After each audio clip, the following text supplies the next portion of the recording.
안녕하세요. 오늘도 사연살롱을 찾아주셔서 감사합니다.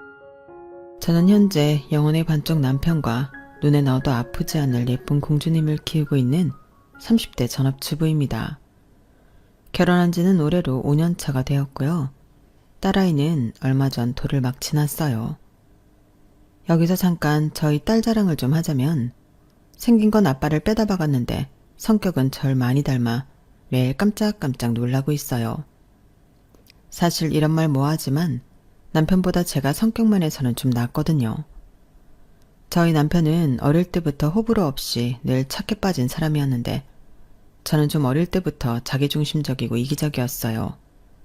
그래서 절대 손해보는 일은 없었는데 그런 제가 억울한 일이라도 당하면 맨날 며칠 피해 복수의 시간이 이어져 어른들도 제 성격에 혀를 내둘렀어요. 그렇다고 제가 못돼 처먹어서 남한테 해코지를 한다는 건 절대 아닌데 그저 참고 살지 않는다는 거였어요. 저희 엄마가 하도 딸이라고 또 여자라고 이거 하지 마라 이거 조심해라 하는 게 너무 싫어서 첫 딸인 저를 낳았을 때 어디 한번 너도 사내놈들처럼 막 살아보라고 사내처럼 키웠다고 했는데 그래서 제가 어디 가서 싸움질을 하고 와도 네가 그럴만 하니까 그렇겠지 하며 괜찮다 하며 저를 키우셨어요. 그 대신 절대 약한 사람한테는 함부로 하면 안 되고 오히려 베풀 줄 알아야 한다고 가정교육을 하셨는데요. 정작 제 밑에 남동생은 사내놈이라고 까불면 한 방에 가는 거라고 조신하게 키우셨어요. 그래서 남자면 남자답게 여자를 보호하고 배려하는 게 진짜 멋있는 거라고 신사적으로 키우려 노력하셨는데 이건 비하인드지만 저희 아빠가 전혀 신랑은 정반대긴 사람이거든요. 그래서 엄마는 자기가 똥을 밟긴 했어도 새끼는 그렇게 안 키운다며 뭐든 아빠와 반대로 키우셨는데 그 덕에 남동생은 술 좋아하는 그 집안 핏줄과 어울리지 않게 술도 못하고 조용조용한 성격에 좋은 게 좋은 거지 하는 선비 같은 스타일로 자랐어요.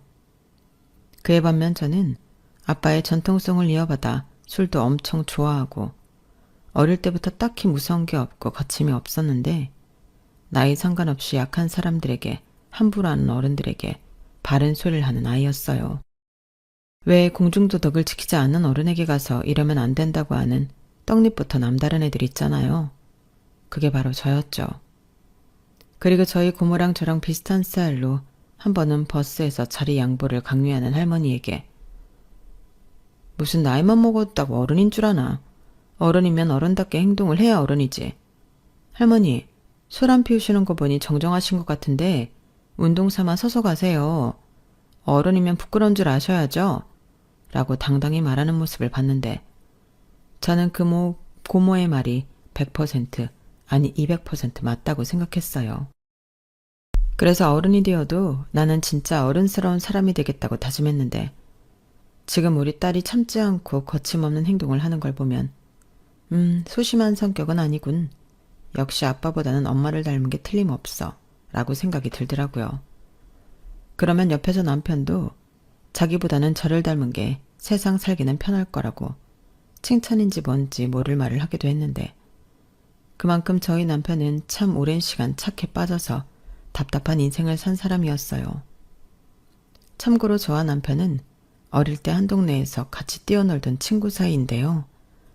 남편이 어릴 때 저희 동네로 이사를 왔고 제가 고등학교에 진학하면서 제가 그 동네를 이사가게 되면서 헤어졌다가 10년 만에 재회를 하면서 새로운 관계가 형성되었어요. 일단 외모도 많이 달라졌고 저보다 작았던 키는 저보다 20cm는 컸는지 놀라웠는데 그 모습이 조금은 낯설고 나중엔 신선하더라고요. 분명 아는 놈인데 다른 놈인 것 같으니 그게 꽤나 흥미가 있었는데요. 그리고 어색함도 잠시 남편과 이야기를 나누니 저절로 어릴 때로 돌아가는 듯 편하고 재밌었어요. 아, 이래서 구간이 명간이라고 하나 보다 이런 생각도 했더랬는데 그래서 1년 정도는 편한 친구 사이로 잘 만났던 저희 둘이었어요. 그런데 우정이라고 생각했던 감정은 알고 보니 우정이 아니었고 우리 서로 본 마음을 숨기고 있다는 생각이 들었는데 어느 날 갑자기 평상시에는 딱히 그런 면을 보여준 적이 없던 남편이 그날은 뭘 잘못 먹고 왔나? 저를 놓치고 싶지 않다며 사귀자고 대뜸 고백을 했어요. 그때는 정말 의외라서 깜짝 놀라 한동안 아무 말도 하지 못했는데 고백을 해도 평상시 남편 성격상 제가 할 거라고 생각했거든요. 그런데 제 예상을 깨고 남편이 먼저 선수를 치다니 그 점이 놀라웠는데 저는 괜히 말 한번 잘못했다가 친구 사이도 하지 못할까 정작 망설였거든요. 그런데 웬일로 남편이 먼저 용기를 내어 다가왔으니 저는 기회는 이때다 싶어 냉큼 그러자고 했는데요. 그러자 남편은 아까의 그 용기는 어디로 갔는지 정말? 그럼 우리 진짜 사귀는 거야? 라며 호들갑을 떨기 시작했고 제 눈에도 콩깍지라는 게 씌이긴 했는지 그날 남편의 모습이 얼마나 귀여웠는지 몰라요. 그리고 그렇게 시작된 연애는 여느 연인과 다르지 않았는데요. 딱 하나 다른 게 있었다면 남편은 늘 저에게 맞추는 사람이었다는 거였어요. 먹는 것도 어디 가고 싶은 것도 심지어 기념일에 하고 싶은 것도 남편은 마치 자기 의견은 없는 사람처럼 저에게만 맞추려 했는데 다른 여자들은 그런 걸 좋아할지 모르겠지만 저는 싫더라고요. 그래서 자기는 무슨 취향도 없고 의견도 없어? 아니면 귀찮아서 그냥 나더러 알아서 하라는 거야? 라고 짜증을 낸 적도 있었는데요. 남편이 꽤나 당황하며 나는 그냥 네가 좋으면 다 좋으니까 그랬지. 근데 그런 것도 내가 잘못한 거야?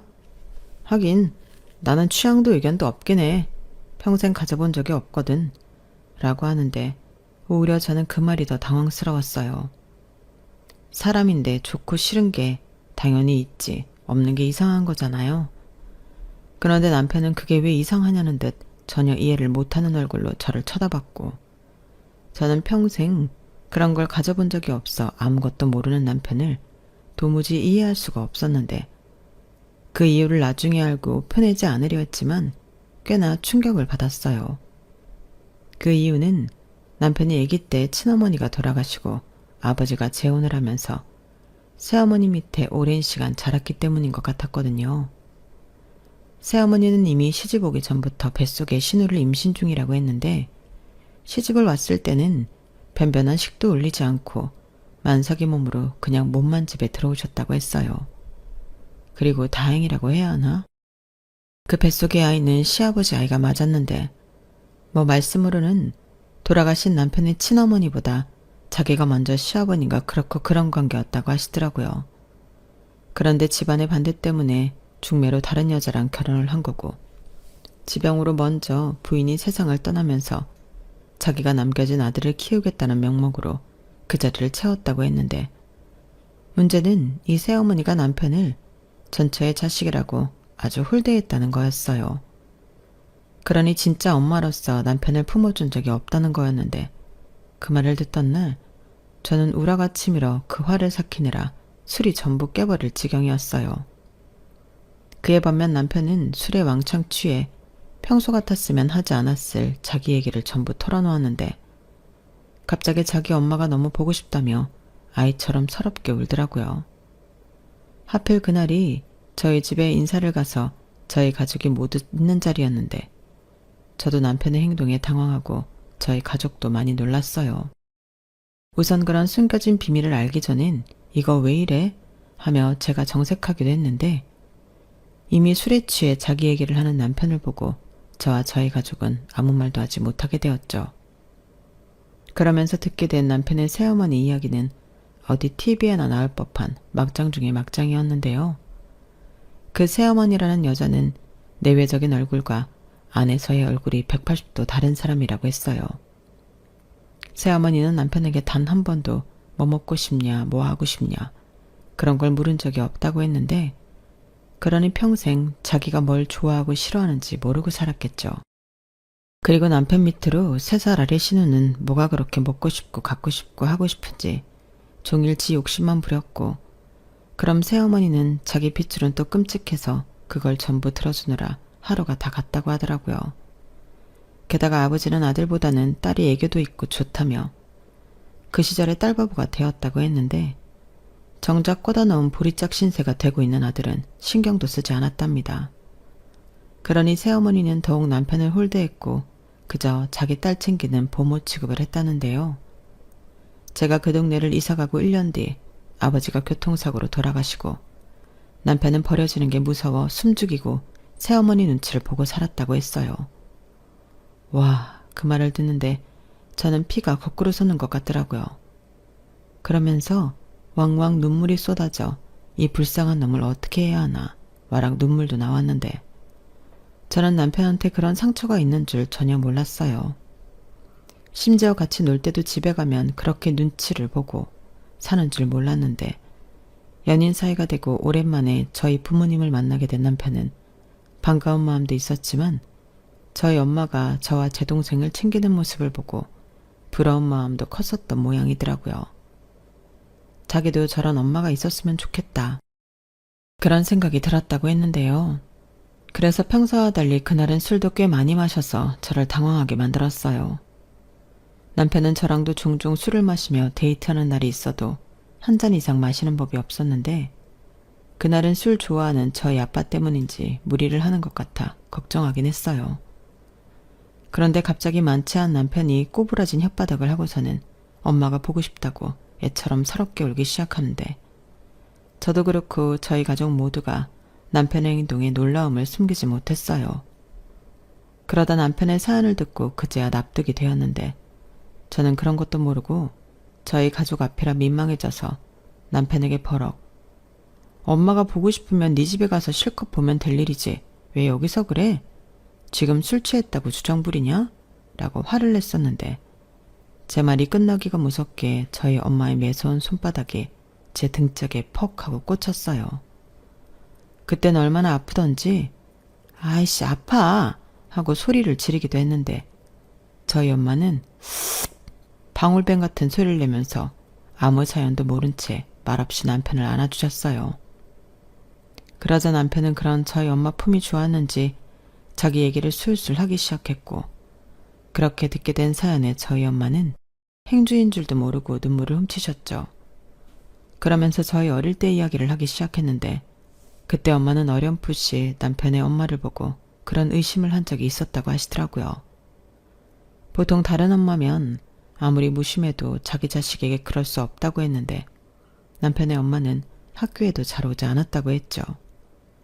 그뿐만이 아니라 밖에서 늦은 시간에 남편이 혼자 놀이터에 있던 모습도 본 적이 있었다고 했는데 오히려 남편의 엄마를 보며 저 여자는 애보다 남의 시선을 더 신경 쓰는 것 같다.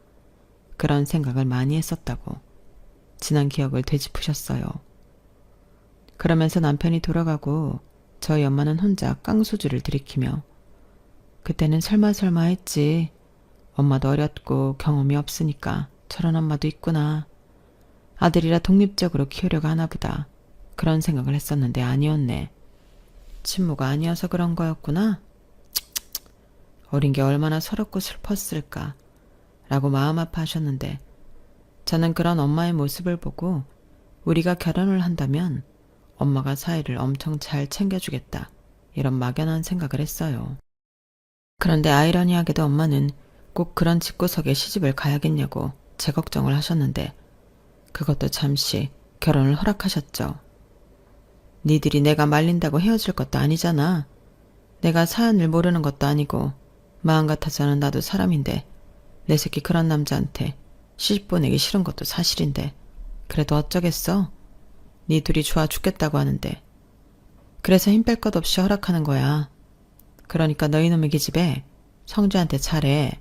말 싸가지 없게 하지 말고. 내가 뭘, 나 안 그러거든. 그리고 내가 할 때는 다 할만해서 그러는 거지. 엄마는 나 어릴 때 너는 다 그럴만 하니까 그랬을 거라고 했잖아. 그래, 내가 너무 너를 믿고 키웠지. 성재야, 미안하다. 내가 너한테 사과를 할 날이 오는구나. 아니에요, 사과 안 하셔도 돼요. 저는 오히려 은혜 멋지게 키워주셔서 감사한걸요. 그리고 전에 결혼 반대하셨던 것도 다 이해합니다. 저라도 쉽지 않았을 거예요. 그런데 또 이렇게 금방 허락해 주셔서 제가 오히려 죄송하고 감사해요. 아유, 우리 사이는 말도 예쁘게 하네. 그래서 상견례 날은 잡은 거야? 네, 저희 어머니가 할 거면 빨리 하자고 하셔서 다음 주 토요일 점심으로 잡을까 해요. 그래, 장소 정해지면 알려줘. 그나저나 어머니는 요즘 어때? 예전하고 많이 달라졌지? 그러니까 여태 부모 자식 연 맺고 사는 거잖아. 아, 네. 지금은 아들이라고 잘해주세요. 그래, 그래야지. 다행이다. 그럼 우리 그때 정식으로 다시 얘기하자.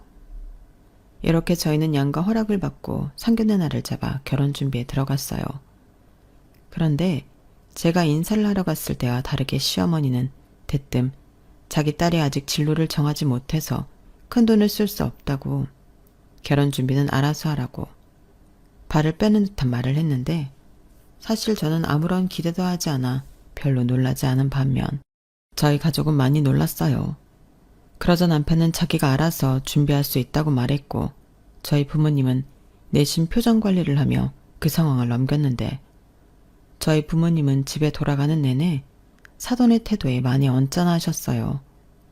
아무리 친자식 혼사가 아니라고 해도 저렇게 무신경하게 나올 수 있냐며, 그럴 거면 상견례도 생략하지 뭐하러 애들 돈 쓰게 상견례를 하냐고 하셨는데, 저는 그저 고개만 끄덕끄덕하고 있었어요. 저도 그렇게 생각하고 있었거든요. 그리고 제가 처음 그 집에 인사를 갔을 때도 네가 그 어릴 때 은혜니? 진짜 못 알아보게 컸구나. 너 용됐다? 라며 시큰둥하게 말했는데, 아들이 결혼을 한다고 하면 하는 거지 자기가 뭘 갖다 붙일 말을 하겠냐고 알겠다고 했어요. 그 말이 자기는 관심이 없다는 소린 줄은 상견례 날이 되어 알았는데, 나중에 남편이 괜히 저희 부모님에게 미안하다며 사실은 자기도 민망했다고 털어놓았어요. 그러면서 연신 꼴에 자기 가족이라고 감싸기 바빴는데요. 그런데 있잖아, 오해는 하지 말고 진짜 우리 수연이가 아직 뭘 하면 좋을지 모르겠다고 진로 고민을 하고 있어. 대학을 갈지 다른 걸 배울지 생각이 많다고 하더라고. 그래서 돈 쓰는 게 좀 조심스러우신가 봐.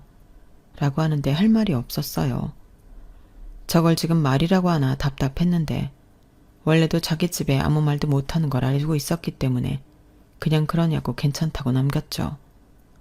사실 저는 성격상 그럴 수도 없는 사람이긴 했는데, 저희 부모님이 가뜩이나 이 눈치 저 눈치 보는데 남편이 무슨 말 하든 괜찮다고 하라고 시키셔서 애써 올라오는 짜증과 분노를 참았는데, 제 생각에는 결혼만 하면 그 집이랑은 연을 끊고 살면 된다고 며칠만 버티자고 참았던 거였어요.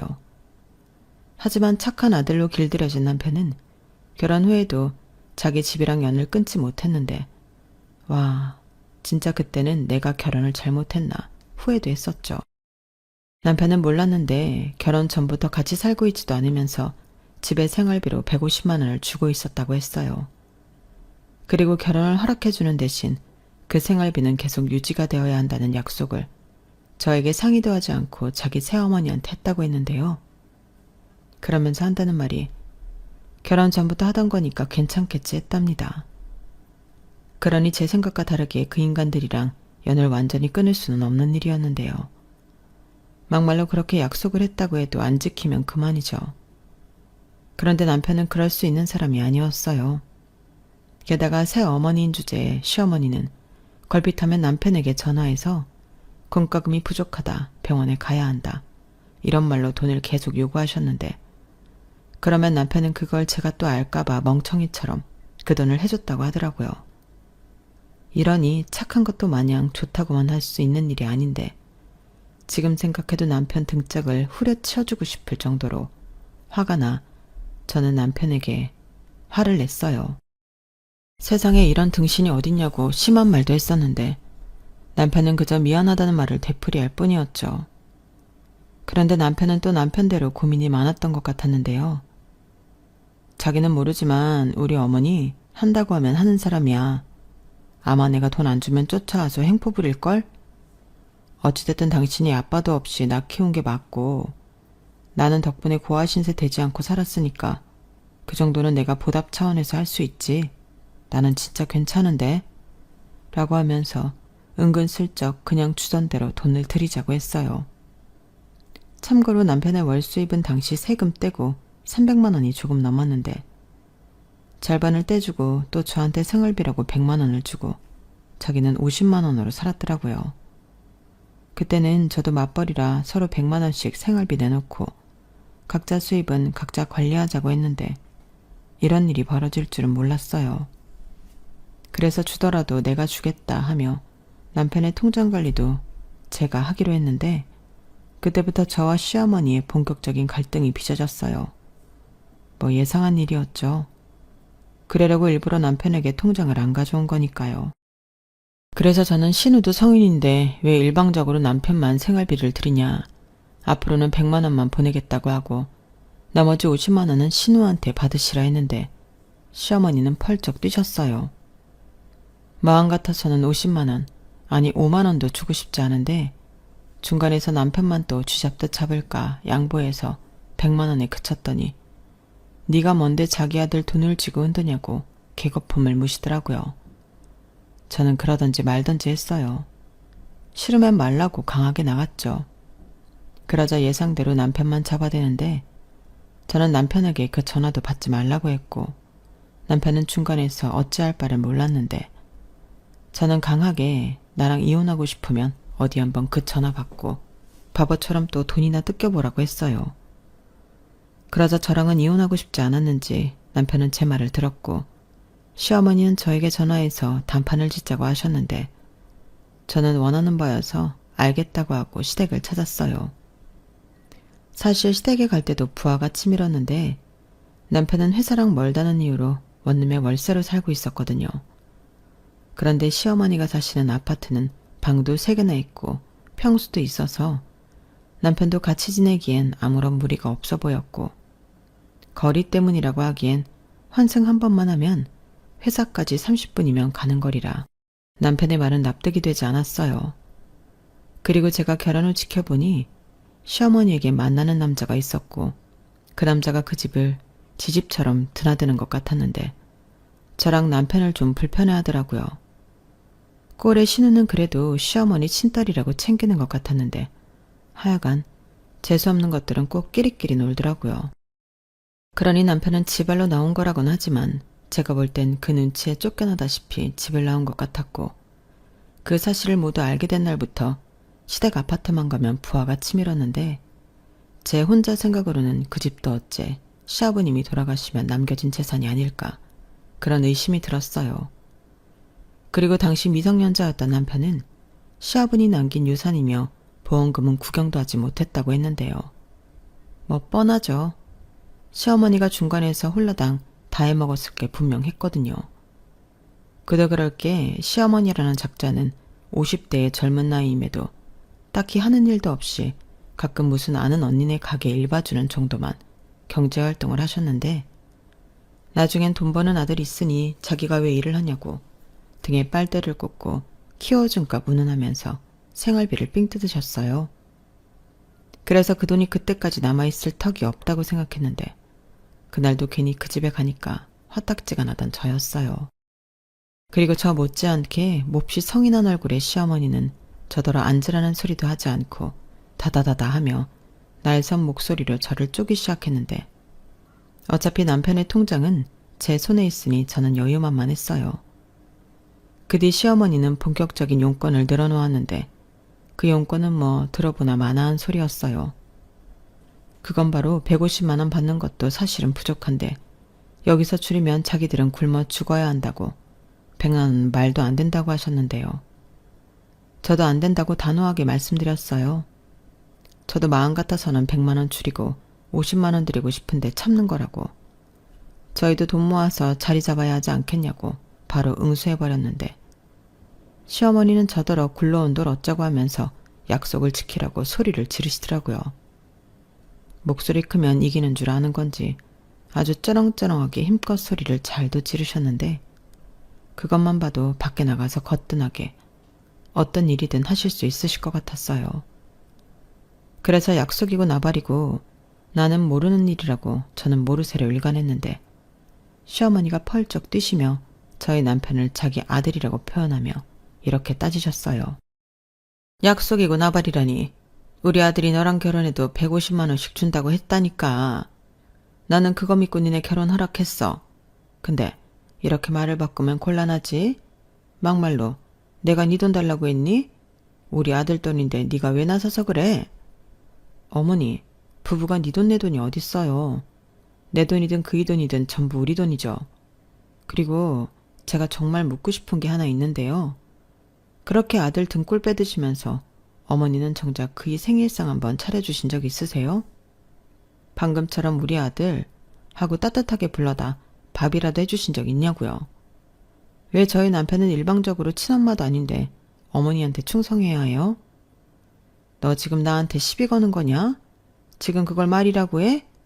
걔 어릴 때 누가 키웠어? 막말로 걔 아빠 죽었을 때 나도 걔 고아원에 버리면 그만이었다? 근데 아니었잖아. 내가 키웠다고? 아니죠. 아버님 앞으로 나온 보험금, 아버님이 남긴 재산, 그런 거 챙기려면 그럴 수밖에 없던 거 아니셨어요?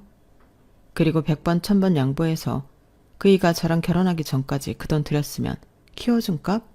그거 이자 쳐서 갚고도 남았죠. 아니에요? 아니, 집에서 쳐놀고 있는 신우도 있는데 왜 그이한테만 그러시냐고요, 사람스럽게. 뭐? 쳐놀아? 너 지금 내 딸한테 하는 소리니? 우리 딸은 몸이 약해서 일을 못해. 못하긴요. 소도 때려잡게 생겼던데. 그래놓고 맨날 다이어트 한다고 보조제나 사 먹죠. 좀 전에도 택배 왔던데.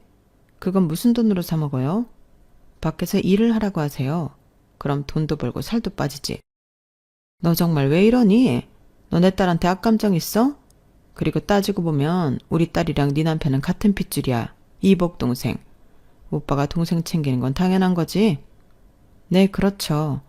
그래서 망할 제 남편이 완전히 남이라고 버리지도 못하는 거잖아요. 그럼 잘해주기라도 하셔야죠.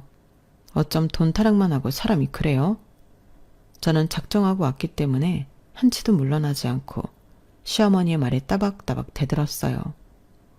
그래서 100만 원 받는 게 싫으시면 아예 한 푼도 안 드리겠다고 못을 치고 저는 시댁을 빠져나왔는데 시어머니는 그때까지도 어리 빠져서 아무 말도 하지 못하고 그 자리에 그대로 굳어 계셨어요. 그렇게 저는 제 할 말 다 하고 그 아파트 단지를 빠져나오는데 얼마나 속이 뻥하고 뚫리는 것 같았는지.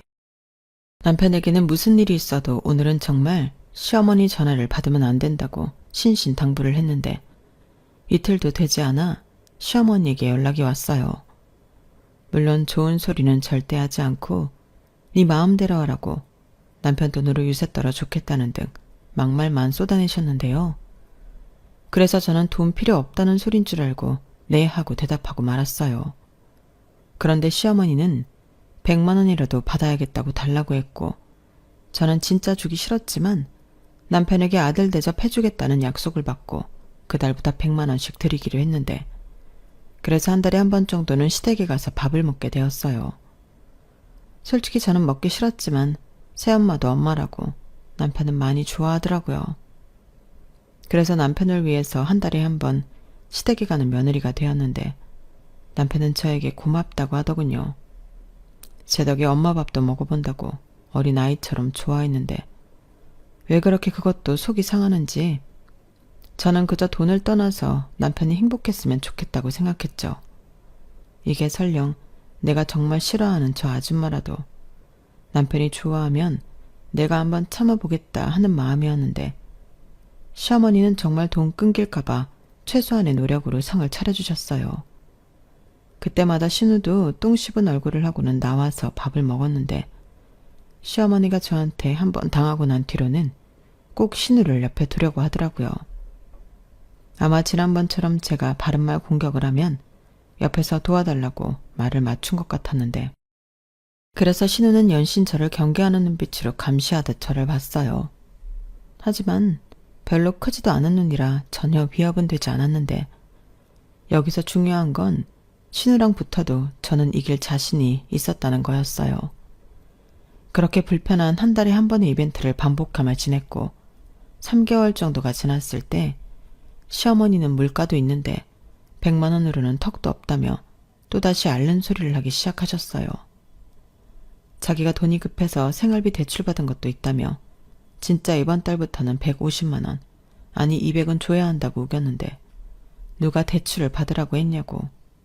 100만 원 드렸으면 그 안에서 사시던지 부족하면 일을 하셔야 하는 거 아니냐고 저는 또다시 바른말 공격을 하기 시작했어요. 그러자 이번에는 자기 딸 생일이 다음 달에 있는데 유명 D 브랜드의 화장품 좀 사오라고 하시는데 그걸 보니 시어머니는 그냥 맥락도 없이 돈 아니면 선물 이렇게 주구장창 당신이 받고 싶은 것만 말씀하시는 것 같았어요. 진짜 기도 차지 않았죠. 일도 안 하는 사람들이 왜 보는 눈만 높은 걸까요? 그래서 신혼 수준이면 로드샵 저렴히 사서 써야 하는 거 아니냐고, 그런 D브랜드 화장품 돈 버는 저도 비싸서 못 쓴다고 철벽을 쳤는데요. 그 후로 보름 정도 지났을까? 남편이 급성 맹장으로 수술을 하게 되었어요. 아무래도 가족이니까 저는 시어머니에게 연락을 드렸는데 맹장이 뭐 죽는 병도 아닌데 뭐 나까지 오라고 해. 나 병원 가는 거 별로 안 좋아한다. 괜히 이상한 병균에 내 몸만 아프지. 유난 떨지 말고 네가 와이프니까 알아서 간호잘해. 이런 소리나 하시니 진짜 이런 사람을 시어머니라고 부르는 게 맞는 건가 싶었는데 이것 말고도 크고 작은 별의별 일이 많았어요. 여기에 다 적으면 진짜 한도 끝도 없는데 가장 결정적인 이야기 하나만 해보자면 시어머니가 만나는 사람이랑 재혼을 하고 싶다며 저희 부부를 호출하신 거였죠. 자기가 저희 돌아가신 시아버지랑 결혼할 때 제대로 된 결혼식 한번 해보지 못하고 그냥 살았다고 하셨는데 그게 천추의 한이라고 하셨어요. 그래서 이번에는 당신도 제대로 면사포 좀 써봐야겠다고 결혼식 준비 비용이나 그 밖에 모든 결혼 자금을 저희들어 내달라고 하셨어요. 그러면서 지금 살고 있는 아파트를 신혼집으로 쓸 거라며 신우를 독립시킬 수 있도록 집도 하나 얻어달라고 했는데요. 진짜 대박이지 않나요? 그리고 그 소리에 남편도 당황한 기색이 역력했어요. 지금 무슨 소리를 들었나 어리 나가 있었거든요. 그런데 시어머니는 빌어먹을 그 레파토리를 또 꺼내며 제 5장 6부를 긁기 시작했는데 그 망할 레파토리는 이거였어요. 내가 네 남편 키우느라 그 좋은 세월 다 보내고 무슨 낙이 있었겠니? 가뜩이나 지들 결혼했다고 생활비도 줄이는데 나도 서러워서 남편이라도 있어야지. 그러니까 엄마 시집좀 가게 네 엄마 인생 보상한다고 생각하고 마지막으로 성의를 보여. 토시 하나 틀리지 않고 시어머니는 이렇게 말씀하셨는데 무슨 부모가 자식 키워줬다고 보상 타령을 하는 건지 그것만 봐도 시어머니는 부모 자격이 없는 사람이었어요. 그런데 같이 결혼하는 남자는 땡전 한 푼 없는 거지인 건지 신혼여행도 저희더러 보내달라고 하셨는데요. 어디서 본 건 있어서 발리로 가겠다고 하더군요. 발리가 어디 붙어 있는지도 모를 것 같은 양반이 가긴 어딜 가겠어요. 저는 발끈해서 그런데 쓸 돈 없다고 바로 거절했어요. 이건 고민하고 말 것도 없는 일이라 바로 이야기하는 게 나을 것 같았는데 남편도 저희 빠른 거절에 놀랐는지 저를 바로 쳐다봤어요. 그래서 저는 남편에게 살짝 윙크를 해보였는데 남편은 그 상황에 윙크라니 어이가 없다는 듯 피식 웃었고 그에 반면 시어머니는 금방이라도 폭발할 것 같은 얼굴로 저에게 왜 안 되냐고 울 것 같은 얼굴로 따지셨어요. 심지어 네가 뭔데 나서서 지랄이냐고 저한테 물을 쏟기도 했는데 속으로 아싸 하고 쾌재를 불렀어요. 사실 저는 일부러 시어머니 속을 긁으려고 그런 거거든요. 그리고 제가 물벼락을 맞자 남편이 발끈했는데요. 어머니, 지금 뭐 하시는 거예요? 뭐 하긴 너도 지금 봤잖아. 얘가 아주 나를 거지 발사기로 한다니까. 네가 얘랑 결혼한 이후부터 내 인생이 꼬였어. 너 이럴 줄 알았으면 나 너 아무한테도 장가 안 보냈다. 그러셨겠죠. 장가 안 보내고. 맞아요. 제 돈 갖다 편하게 쓰시려고 충분히 그러고도 남으셨겠죠. 뭐라고? 맞잖아요. 제가 몰라서 가만히 있는 줄 아셨어요? 그래도 어머니니까. 저한테는 어머니 말고는 다른 부모가 없으니까. 어머니가 저를 아들로 생각하지 않아도 참고 할 도리를 다한 건데. 내 말이 너는 나한테 할 도리가 있어. 싫든 좋든 내가 너 학교 보내고 군대 보내고 키웠잖아. 나도 내 할 도리 다 했다. 근데 얘가 지금 나서서 분탕질 하는 거라고. 얘가 뭔데 중간에서 된다 안 된다 생활비를 준다 안 준다 간섭을 하니? 뭐긴요. 제 안사람이죠. 그리고 이제부터 유일한 제 가족이에요. 어머니야말로 뭔데 제 아내한테 함부로 하세요? 당장 사과하세요. 사과 같은 소리 하네. 너는 모르지만 나는 너 보는 내내 징그러워 죽는 줄 알았다. 네가 나한테 어머니라고 부를 때마다 온몸에 소름이 돋았는데 너는 내가 제일 싫어하는 그 여자가 낳은 애잖아. 눈빛도 그렇고 말투도 그렇고 어쩜 너는 네 엄마를 빼다 박았니? 그래서 나는 네가 싫었어. 그 여자 닮은 네가 어디 가서 죽었으면 좋겠다고 생각했다고. 그런데 그걸 꾹꾹 참고 사람 구실하게 키워줬다니. 뭐? 사과를 해? 돌았니? 총 맞았어? 나는 너한테 당당하게 요구할 권리가 있어. 왜? 내가 법적으로 네 엄마니까. 너 여기에 할 말 있니? 법적으로 네 돈도 내 돈이라는 뜻이야. 무슨 그런 개떡 같은 법이 있어요. 뭔가 잘못 알고 있는 거죠. 보통은 부모 돈이 자식 돈인데 거꾸로는 생각 안 해봤나 봐요. 물론 그러시겠죠. 가진 돈이 없으시니까요. 그리고 앞으로는 더 없으실 거예요. 왜냐하면 이 아파트 제가 내놓을 거거든요. 이 아파트 전세 제가 제 명의로 계약한 거 잊지 않으셨죠? 뭐야? 너 지금 나 협박하냐? 아니요. 협박 아니고 통보요. 이제 법 운운하지 마세요. 저 충분히 소명할 자료 차고 넘치고요. 이제부터는 어머니 말고 제 아내만 챙기면서 그렇게 살 거예요. 어머니도 여기에 할 말 없으시죠? 그리고 저 이제 효도할 다른 부모님도 계세요. 어머니보다 훨씬 저를 생각해 주시고 걱정해 주시고 진짜 가족처럼 품어주는 장인 장모님이 계시거든요. 그러니까 이제 어머니 필요 없어요. 야, 너 지금 말 다 했어? 네, 다 했어요. 이 집은 내일 바로 집주인한테 말할 거니까 시집을 가시던 길거리에 나왔던 알아서 하세요. 오빠, 그럼 나는 오빠 동생 맞잖아. 근데 나까지 버리는 거야? 너는 내 동생이 아니고 엄마 딸이지. 평생 내 동생으로 산 적 없잖아. 이제 와서 왜 이래? 남편은 마치 각성이라도 한 사람처럼 제가 기대한 것 이상으로 자기 할 말을 똑부러지게 했어요. 이럴 줄 알았으면 더 빨리 물벼락을 맞을 걸 그랬다고 아주 흐뭇해했는데 난데없이 신우가 자기 오빠 좀 말려보라며 우는 소리를 하더라고요. 그래서 제가 비웃으며 말리긴 뭘 말리냐고 내 속이 다 시원하다고 너도 염치라는 것도 갖고 살라고 쏘아 붙여줬는데요. 저는 자리에서 일어난 남편더러 이 집구석 빨리 나가자고 했어요. 어차피 내일이면 내놓을 집, 이 사람들도 이사갈 준비 서둘러야 하지 않겠냐고 불난 집에 제대로 기름을 부어버렸죠.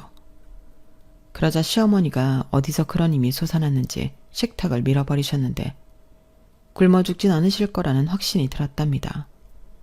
그렇게 남편은 지옥 같았던 계모의 품에서 벗어날 수 있었어요. 남편은 정말로 다음날 최대한 빨리 전세를 빼고 싶다고 집주인에게 말했고 집주인은 안 그래도 보증금을 올려달라고 해야 하나 빼달라고 해야 하나 고민을 하고 있었다며 알겠다고 했는데 벌써 전세를 주면 들어오고 싶다는 세입자가 있다고 하더라고요. 그러니까 그 계모와 계모딸은 정말 시간이 없는 거나 다름이 없었는데 저는 이제야 다리 쭉 뻗고 잘 수 있을 것 같다고 남편에게 말했어요.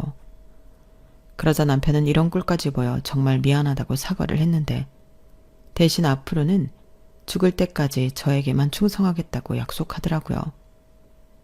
그리고 저는 남편이 그 약속을 평생 지킬 거라고 믿어 의심치 않는데 지금도 그 약속을 아주 잘 지키고 있어 이젠 제가 고마울 지경입니다. 마음이 편하니까 임신도 바로 되더라고요. 사실 가족을 많이 생각하는 남편을 위해서라도 아이를 빨리 낳고 싶었는데 좀처럼 임신이 되지 않아 제 딴에는 걱정을 좀 했거든요. 그런데 저희 딸은 마치 엄마 해야 할 일 다 하고 오세요 라고 하듯 시댁 문제를 끝내자 짜잔 하며 엄마 아빠를 찾았는데 아주 그때부터 기특했어요. 그리고 이젠 돈줄도 없고 집도 잃은 시어머니는 남편은 무서운지 저한테 연락해서 어디 월세라도 가게 보증금 1,000만 원만 해달라고 헛소리를 했는데 저는 아무런 대꾸도 하지 않고 전화를 끊어버렸어요. 제가 정신이 없어서 번호를 차단한다는 걸 깜빡했더라고요. 그래서 전화를 끊고 곧장 시어머니와 신우를 차단해버렸는데요. 그때부터 얼마나 삶의 질이 좋아졌는지 몰라요. 그리고 혹시 모른다며 저희 부모님의 권유로 한동안은 멀쩡한 집 놔두고 친정살이를 좀 했는데 제가 임신을 해서 아마 걱정을 많이 하신 것 같았어요. 게다가 남편 좀 더 챙겨줘야 할 것 같다며 저희 엄마는 더욱 사위 사랑에 공을 들였는데 그 덕분에 저희 부모님의 친아들인 제 동생만 찬밥이 되었죠. 서러워서 자기도 장모님 찾아 장가갈 거라고 노래를 불렀는데 부디 하루빨리 다른 집에 장가갔으면 좋겠습니다. 제 남편 눈치 안 보고 더 사랑받게요. 그리고 시어머니가 살던 아파트 전세 보증금을 빼면서 갑자기 돈이 여유가 생긴 저희 부부는 아이도 태어나니 겸사겸사 친정 근처로 이사를 결정하게 되었는데 그래서 지금까지도 사이좋게 왔다 갔다 하며 잘 살고 있어요. 제가 아이 출산을 하면서 다니던 일을 그만두게 되었는데 아이 좀 키워놓고 새로운 일을 찾아보려고요. 사실 그 전에 하던 일은 돈 때문에 매여 있었지 제가 하고 싶었던 일은 아니었거든요. 그런데 남편이 먼저 집에서 아이 보면서 시간을 충분히 갖고 생각해보면 어떻겠냐고 먼저 제안을 해줬어요. 저는 그 말이 참 설레었는데 남편에게 고마웠어요. 더욱이 남편은 제가 일을 하지 않으면 외벌이가 되는 건데 자기가 더 열심히 일하면 된다고 열의를 보이더라고요. 그런데 실제로 남편은 제가 아이를 갖자 더 열심히 해서 수당이란 수당은 다 끌어오더니 월 500을 벌어다 주었고 지금은 600만 원이 넘는 월급을 가지고 오는 진짜 훌륭한 가장입니다. 저는 남편의 몸이 축이 날까 늘 걱정하는데요. 남편은 오히려 매일 신난다고 했어요.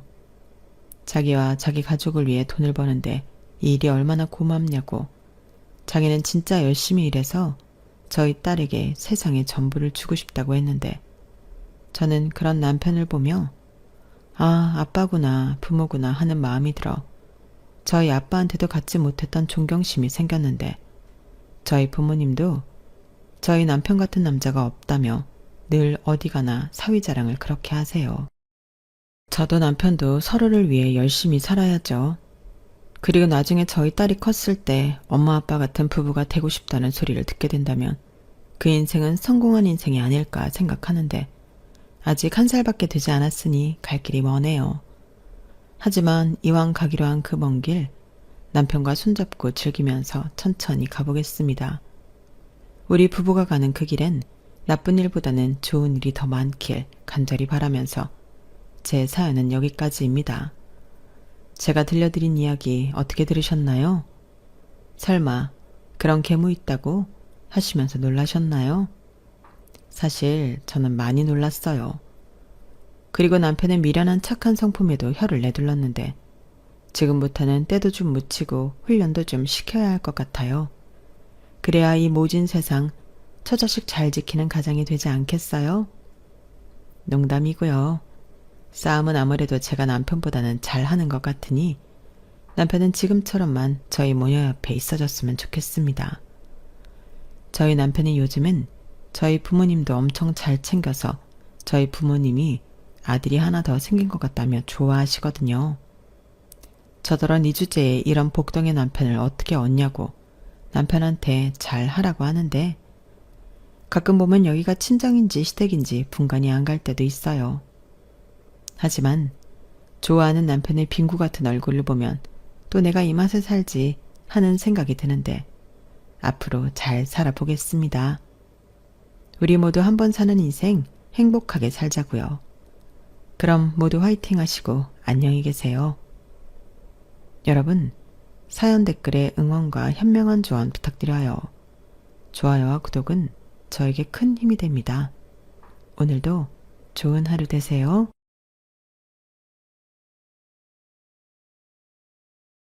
안녕하세요. 오늘도 사연 살롱을 찾아주셔서 감사합니다. 말주변은 없지만 제 인생 최악의 사건을 떠올려서 이야기해 보려고 해요. 저 역시 이곳에서 위로를 받고 용기를 얻었으니까요. 남편을 만난 건 회사였어요. 제 사수였는데 누구보다 열정있고 능력 있는 사수가 멋있어 보이더라고요. 유난히 슬기 씨한테 잘해주는 것 같아. 그래도 저런 사수 만나는 게 쉬운 게 아닌데. 슬기 씨는 복 받았다고 생각하고 잘 배워둬. 신 과장이 그래도 일하라는 잘해. 네, 감사합니다. 그러려고요. 너무 친절해서 저도 감사할 따름이에요. 슬기 씨가 너무 예뻐서 그런가? 신과장이 진짜 잘 챙겨주는 건 맞는 것 같아. 동료들은 유난히 사수가 저를 챙겨준다고 하더라고요. 그 말을 들으니 특별한 사람이 된 것 같아 저 역시 기분은 너무 좋았네요. 처음에는 제가 후배인데도 참 잘해주고 그 누구보다 따스하게 대해주는 사수가 친절해서 좋았다가 나중에는 사랑으로 스며들었어요. 참 좋은 사람이구나 싶은 생각이 드니까 저 역시 이 사람과 정말 가까이 하고 싶은 생각이 들었거든요. 첫 출근부터 실수투성이에 모르는 게 태반이었는데 남편은 하나하나 살뜰히 챙겨주었어요. 원래 알던 사람처럼 친근했고 제가 뭘 좋아하는지도 이미 다 알고 있는 것처럼 행동하기도 하더라고요. 너무 신기하고 인연이다 싶었네요. 그렇게 저희는 자연스레 연애를 하게 되었고 결혼을 약속했죠.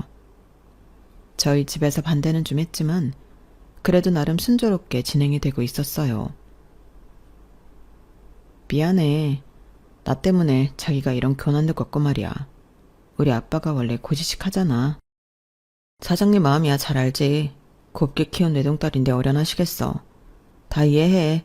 내가 사위로서 그리고 직원으로서 더 인정받을 거야. 그러니까 걱정하지 마. 그렇게 말해줘서 너무 고마워. 자기가 상처받았으면 어쩌나 했는데 너무 다행이다. 상처라니. 그래도 아무것도 아닌 나를 사위로 받아들여 주셨으니 내가 감사해야지. 내가 아버님한테 인정받을 수 있도록 잘할게. 그러니까 슬기 너도 너무 걱정 마. 그렇게 말해줘서 고마워. 사실 작은 회사의 대표였던 아빠였기 때문에 일개 사원인 남편을 반대했어요. 하지만 시간이 흐르고 계속되는 설득으로 결국 아빠는 저희를 인정해 주셨고 결혼을 진행하였네요. 어차피 이렇게 허락할 거 진작 허락할 걸 그랬어. 자네한테 상처 줘서 미안하네. 아닙니다 장인어른. 다 이해해요. 제가 무엇보다 슬기한테 잘하고 회사에 더욱 잘해서 인정받을 수 있도록 할게요. 그렇게 가족이 되었고 1년은 참 행복했어요. 대표라는 큰 산을 얻은 남편은 회사에서도 인정받았고 그렇게 승승장구하였거든요. 아빠 역시 흐뭇하게 보시다가도 가끔은 그래도 제가 회사 일을 놓은 거를 못내 아쉬워하시기도 하였어요. 그치만 제가 선택한 남자가 오히려 더 크게 될 것 같다는 그 믿음 하나로 저는 오로지 모든 걸 포기하고 내조에만 전념하였죠. 신서방이 아무리 잘하더라도 나한테 결국 핏줄은 너 하나야. 그러니까 네가 얼른 내 사업 물려받을 준비나 해. 아빠는 신서방이 잘할 건데 뭐. 나는 그냥 이렇게 내조하고 현모양처로 지내는 것도 좋아요. 슬기야, 그래도 그렇지가 않아. 요즘은 능력 있는 여자가 가정도 잘 챙기고 커리어도 잘 챙기는 거야. 가정 챙기는 것도 좋지만 난 내 딸이 본인도 좀 생각했으면 좋겠다. 아빠, 나 진짜 지금이 행복해요. 이렇게 가정에 집중하는 게 제일 행복해. 난 아무래도 엄마랑 비슷한 성격인가 봐. 너 이러라고 내가 유학 보내고 공부시켰는 줄 알아? 꿈을 크게 가지란 말이야. 가끔 아빠는 저에게 꿈을 크게 가지라고 했지만 남편을 너무 사랑했기 때문에 그저 남편이 더 잘 되길 바랬어요. 결국 남편은 최고의 자리까지 오르게 되었고 아빠는 자연스레 경영을 물려주게 되었네요. 하지만 아빠 회사를 떠난 저를 아빠는 계속 못내 아쉬워하시긴 하시더라고요. 진짜 복지가 안 하게?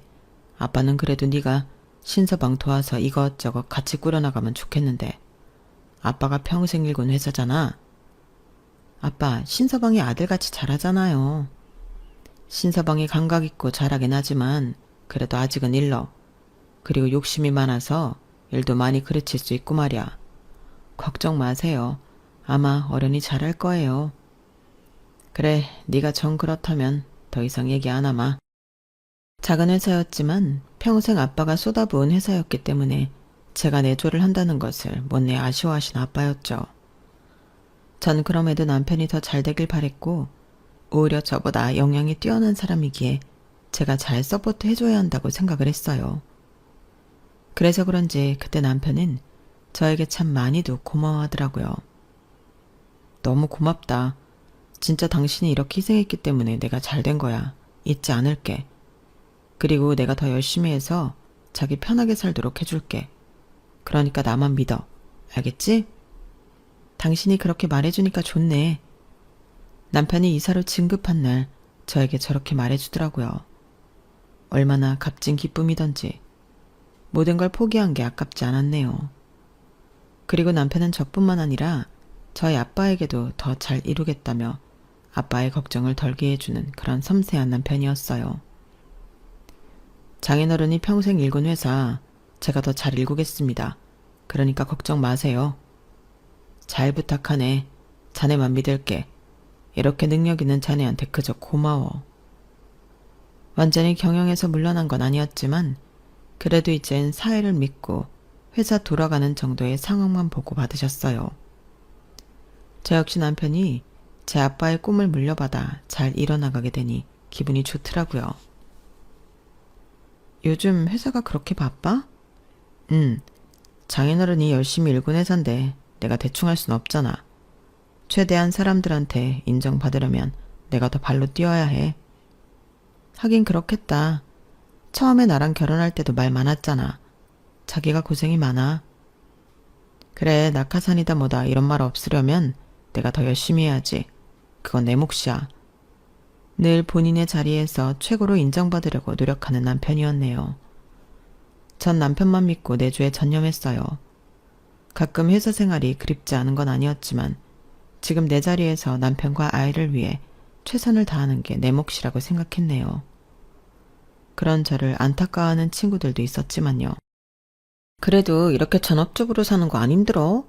너 학창 시절에 공부도 꽤 잘했었고 일도 열심히 했던 거 우리가 아는데. 아쉽긴 너희도 아이 낳아봐서 다 알잖아. 그냥 지금 이 자리에서 내 아이 크는 거 보면서 남편 뒷바라지하는 게 제일 의미가 있는 것 같아. 우리야 능력이 없는가 이렇게 사는 건데 너는 능력이 넘쳤잖아. 아니야, 나도 똑같아. 그래도 애는 이제 두고 너도 네 앞길 찾아. 그 회사 사실은 네 아버지 회사기도 하잖아. 아무리 남편이 잘한다고 하지만. 뭐 나중에 아이 크거나 하면 생각해 볼게. 지금은 이렇게 지내는 것도 난 값어치 있다고 생각하거든. 그래도 내 생각해주는 건 얘 친구들밖에 없네. 나 경력 단절될까봐 아까워하고 말이야. 고맙다. 그냥 우리는 네가 얼마나 열심히 살았는지 아니까 얘기하는 거야. 나쁘게 듣지는 마.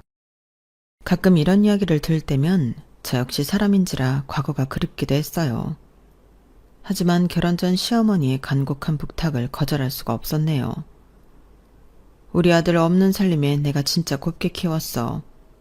비록 너희 집에서 이렇게 마음에 안 들어 하지만 넌 네 남편 무시하면 안 된다. 알겠지? 여자는 사실 여자가 할 일이 있는 거야. 남편 내조 잘하면 어디 그게 행복 아니겠니?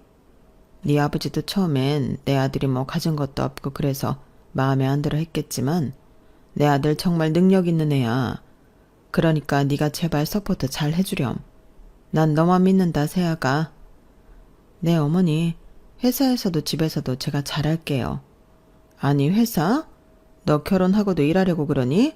그건 아니지. 네, 저 아직 어리기도 하고 아이는 천천히 가지려고요. 그리고 회사 일도 재밌고요. 옛말에 여자가 남자보다 능력이 뛰어나면 남자가 되던 것도 안 된다는 말이 있어. 내가 옛날 사람 같아 보여도 이제는 우리가 가족이니까 내가 이렇게 말하는 거야. 부디 내 말 잘 새겨 들으렴. 넌 똑똑하니 내가 무슨 말하는지 알 거야. 네? 현명한 여자라면 남편이 더 잘되게 안에서 내조하는 것도 현명하다는 걸 말해주는 거야. 가뜩이나 네 아버지가 우리 아들 마음에 안 들어하는데 네가 더 잘나봐라. 우리 아들이 얼마나 기가 죽겠니. 네 남편 잘 되는 거 다 너하게 달렸어. 내 말 알지? 생각해 볼게요. 생각은 무슨. 세아가, 솔직히 말하면 네 남편이 잘 돼야 너도 잘 되는 거 아니겠어? 우리 아들 얼마나 능력 있니? 네가 조금만 포기하고 서포트 해주면 최고의 남자가 될 건데 그걸 못 해줘? 이런 게 사랑이고 희생이라는 거다. 나는 너만 믿을 거야. 처음엔 사실 당황스러웠지만 저 역시 남편이 아빠에게 인정받는 사이가 되길 바랬어요. 그리고 제 모든 걸 다 내주어도 아깝지 않다고 생각했기에 회사를 그만두고 남편이 뒷바라지만 하게 되었네요. 나름 이것도 보람되더라고요. 그 세월이 사실 힘들지 않았다면 거짓말이지만 덕분에 남편은 최고의 자리까지 가게 되었고 이제 어디 가서 명함만 내밀어도 다들 고개를 숙이는 자리까지 가게 되었죠. 내 희생이면 희생이었지만 그래도 남편이 열심히 했으니 이걸 다 이뤄냈다 싶었고 기쁘게 받아들였어요. 세월은 10년이 훌쩍 지나가 버렸고 행복한 가정이라 굳게 믿었거든요. 하지만 점점 비밀이 많아지는 남편이었고 점점 차갑게 변해가는 남편을 보는 건 늘 어색하더라고요. 아빠도 회사 꾸려나갈 때는 그렇게 출장이 많지 않았는데 자기는 왜 이렇게 출장이 잦아? 김 부장도 있고 팀장들이 몇 명인데 자기가 꼭 나서야 해? 이렇게나 요즘 사회를 모른다니까. 요즘엔 이사가 직접 나서야 아랫사람들이 움직이는 거 몰라? 세상 어느 때 얘기를 하고 있냐 진짜. 너 그럴 때마다 진짜 갑갑해. 뭐? 갑갑하다고? 아니 맞잖아. 알지도 못하면서 네 아빠 옛날에 이랬던 거 운운하면서 나한테 갖다 붙이지 마. 나랑 장인어른이랑 같아? 솔직히 장인어른 구닥다리 방식으로 사업 운영하던 거 지금 나 때문에 이렇게 최신으로 변하고 직원들도 좋다고 난리야. 그건 알지만 꼭 아빠 얘기를 그렇게 해야 해? 그래도 아빠가 당신 상사인데. 언제적 상사냐. 아버님 회사 안 나오신 지 꽤 됐잖아. 이제는 내 말이 다 법이야. 회사에서는. 그러니까 더 이상 아버님 들먹이지 마. 아버님 이제 회사 돌아가는 사정도 잘 모르셔. 예전엔 다정다감하기만 했는데 요새는 무슨 말만 하면 화내는 당신이네. 진짜 적응 안 된다. 아무리 바깥일이 힘들어도 그렇지. 이래서 집안에 있는 사람이랑은 말이 안 통한다니까.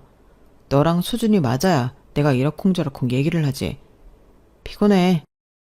퇴근 후 조잘조잘 저에게 회사 얘기를 해주던 남편은 어느새 저를 그냥 집안에서 일하는 가정부로 보고 있었죠. 강선도 변한다는 세월이지만 남편은 참 많이 변했더라고요. 세탁 맡겨놓으라니까 이거 안 맡겼어? 아니 셔츠 많길래 오늘 맡기려고 했지. 도대체 집에서 뭐하냐 너는? 애 학교 가고 하면 시간이 남을 거 아냐. 그동안 너는 그럼 동네 아줌마들 만나서 수다 떨고 시간 보내고 하는 거야? 하긴 네가 뭘 할 수 있겠냐. 이젠 네 아버지도 다 끈이 떨어졌는데 제발 정신 차려. 뭐? 당신 말 다 했어? 어떻게 아빠한테 그런 얘기를 해? 내 말이 틀려? 그렇게 결혼할 때 반대하더니 솔직히 이제는 내가 너보다 훨씬 잘 나가잖아. 여자 잘 나가봤자 결혼하고 애 낳으면 다 거기서 거기니까. 안 그래? 그래도 그렇지 말을 어쩜 막 하냐고. 역시 너도 집에만 있으니까 별거 아닌 말에 꼬투리 잡고 참 별거 없네. 제가 화를 내도 남편은 비아냥거릴 뿐이었어요. 일이 힘들어서 그렇지 원래는 다정했던 사람이었기 때문에 애써 참고 지냈네요. 무엇보다 반대한 결혼을 했기 때문에 사실 오히려 잘 사는 모습을 보여주고 싶었고 친정아빠에게 최대한 남편의 흠을 보여주기 싫었어요. 그래서 남들에게 더 행복한 척 안 그런 척 하고 살았어요. 하지만 남편의 외도를 발견한 날 그건 참지 못하겠더라고요. 네 문자 뭐야? 당신 여자 생겼어? 남의 문자를 왜 보는 거야? 이 새벽에 문자가 하도 울리니까 봤는데 내가 이상해? 누구야? 이 여자 누구냐고. 그냥 아는 동생이야. 아는 동생이 새벽에 이런 문자를 보내니? 너 의처증이야. 그거 이제 집에만 있으니까 뭐 의처증이라도 생긴 거야? 안 되겠다. 너 그냥 뭐라도 해. 우리 회사 말고 그냥 작은 회사 격리라도 하라고. 집에만 있으니까 망상에 빠져가지고는. 망상? 사랑한다는 이 문자가 어떻게 망상이야? 얘가 원래 장난을 잘 친다고. 진짜 거짓말도 가지가지해. 당신 애초부터 변한 건 알고 있었지만 이런 문제를 속썩일 줄은 정말 몰랐는데 어떻게 이럴 수가 있어? 내 희생은 뭔데? 진짜 짜증나게 한다. 나 내일 일찍 출장 가야 하니까 캐리어나 싸놔. 남편은 오해라는 저를 싸늘히 쳐다만 보면서 짐을 싸라고 당당히 말하더라고요. 그래도 저한테 미안해할 줄 알았는데 정말 제가 알던 사람이 아니었고 오히려 떳떳한 척을 하면서 저를 몰아붙이는 남편이었죠. 정말 가장 큰 배신 같았어요. 당신 그게 할 말이야? 미안하다는 말보다도 날 의처증으로 보네? 의처증이니까 더 이상 할 말이 없다는 거야. 내가 뭐라고 말한들 네가 안 믿는데 내가 어쩌라는 거야. 됐고 그냥 네가 알아서 판단해. 남편은 오히려 세게 나왔고 저에게 상처를 더 주었어요. 난 당신이 나한테 미안하다고 할 줄 알았어. 이렇게 당당히 나올 줄 몰랐어. 아니, 당당하니까 당당하다고 하지. 나 진짜 심적으로 지치고 힘드니까 그만해라. 네 망상 들어줄 여유도 없으니까. 애엄마가 집에서 도대체 뭘 하는지. 참, 나 10년 동안 당신만 뒷바라지했어. 내 커리어 올리고 싶어도 나보다는 당신이 먼저니까 말야. 근데 이제 와서 여자도 만나고 나를 완전 이 집 식모로 여기잖아. 이게 내 희생에 대한 대가야? 당신 어쩜 이렇게 모질 수가 있어? 마음대로 생각해. 할 말 없으니까. 너무 속상해 이 관계를 끊어버릴까 생각을 했지만 며칠 뒤 만난 아빠의 말에 또 마음을 다잡게 되었죠. 요새 신서방이 참 회사 내에서 잘한다더라. 너한테도 잘하지? 원래 너한테 끔찍한 사람이었으니 아마 지금도 잘할 거야. 아, 뭐 그렇지. 그래. 내가 신서방만 생각하면 마음이 참 미안해. 그렇게 하지 말아야지 했는데 애초에 반대해서 상처 준 것 같아서 말이야. 이제와 다 지난 얘기지만 그냥 내 마음이 그렇네. 그러니까 너라도 더 잘해. 알겠어요, 아빠. 근데 표정이 왜 이렇게 안 좋아? 집에 무슨 일 있는 것처럼. 그냥 시간이 흐르니까 이게 뭔지 싶어서. 내가 내 인생 잘 살고 있는 걸까 싶기도 하고 10년이라는 세월 동안 뭘 했나 싶어서 그래요. 아빠가 그때 회사 일을 절대 놓지 말라고 했는데 괜히 그만뒀나 싶고. 왜? 누가 너 속상하게 하니? 아니 그냥 나도 내 인생이 있는 건데 너무 헌신했나 싶어서 그래. 가끔 그럴 때 있잖아. 오늘은 그냥 그런 날인가 봐요. 뭔가 힘든 게 있으면 언제든 얘기해라. 넌 표정 못 숨기잖아. 뭔가 있는 것 같아. 네, 알겠어요. 아, 그리고 요즘 신서방 너무 지쳐하는 것 같은데 내가 한약방에 얘기해놨으니까 한약 한 제 지어서 갖다 주고. 바깥일 하는 사람, 그래도 몸은 안 사람이 잘 생각해줘야지. 그래야 안팎으로 잘 돌아가는 거야. 가슴이 찢어지는 것 같더라고요. 저랑 남편이 어떻게 지내는지도 모르는 아빠는 그저 남편에게 미안한 마음을 계속 가지고 있었거든요. 그렇게 시간을 보내고 있을 때 내가 지금 뭐하고 있나 싶은 생각이 들면서 이렇게 살지 말아야겠다는 생각이 번쩍 들었어요. 이제라도 말이죠. 나 회사에 자리나 만들어줘요. 뭐? 자리? 당신이 뭘 하고 다니는지 이제 안 캐물을 테니까 자리나 만들어 달라고. 나도 이제 일하고 싶어. 그러니까 작은 자리라도 좋으니까 적당한 자리로 알아봐줘요. 회사가 장난이냐? 무슨 자리야. 너 경력 단절된 게 하루 이틀도 아니고 10년이나 지났는데 네가 뭘 할 수 있겠어. 됐고 그냥 살던 대로 내가 갖다 주는 돈 가지고 살아. 아니, 나 일할 거야. 이제 당신 바라보면서 안 살아. 나도 나대로 커리어 쌓고 싶어. 네 커리어를 왜 내 회사에서 쌓아. 됐고 네가 알아서 해. 왜? 이제 내가 일한다고 하면 혹시라도 회사에서 당신 입지가 흔들릴까 봐 그래? 뭐? 너 뭔가 단단히 착각하고 있나 본데 네가 예전에 다니던 회사가 아니야. 이제는 네가 돌아오려고 해도 돌아올 수 없어. 웃기지 마. 나도 다시 하려면 할 수 있어. 당신보다 학벌도 좋고 능력도 있었는데 내가 왜 못하겠어. 그러니까 작은 자리라도 만들어줘요. 그렇게는 안 되지 절대. 어딜 내 회사에 네가 수저를 올리려고 그래. 그 꼴은 못 봐. 그렇게 남편은 저의 취직도 반대했어요. 하지만 아빠는 참 좋아하시더라고요. 다시 일하려고? 그럼 아빠야 좋지. 할 수 있을까요? 쉰 지도 오래됐고 감도 많이 떨어졌는데 그래도 하고 싶어. 작은 자리부터 시작해서 천천히 배워. 그리고 네 옆에 신서방이 있잖냐. 일단 임원들한테 이야기해 놓을 테니까 작게 시작해서 천천히 일 배워도 나쁠 건 없지. 이제 회사도 좀 커져서 신서방도 아마 버거울 거야. 네가 옆에서 도와주면 오히려 좋은 거니까 자신감 가져. 아빠 고마워요. 그리고 미안해요. 그렇게 전 남편에게 받은 배신감에 모든 걸 다시 시작하기로 마음을 먹었어요. 어떻게 보면 남들보다 더 좋은 조건을 가지고 있어서 그랬죠. 지난 10년 내조만 했지만 이제 이건 아니라는 생각이 들었네요. 그리고 그렇게 첫 발을 뗄 찰나 남편이 역시나 노발대발 하더라고요. 내가 이렇게 꿀인 회사인데 네 아빠가 뭔데 네 자리를 만들어서 널 꽂아. 우리 아빠 회사야. 그리고 애초에 내 자리도 있었고. 당신이 날 막을 권리가 있어?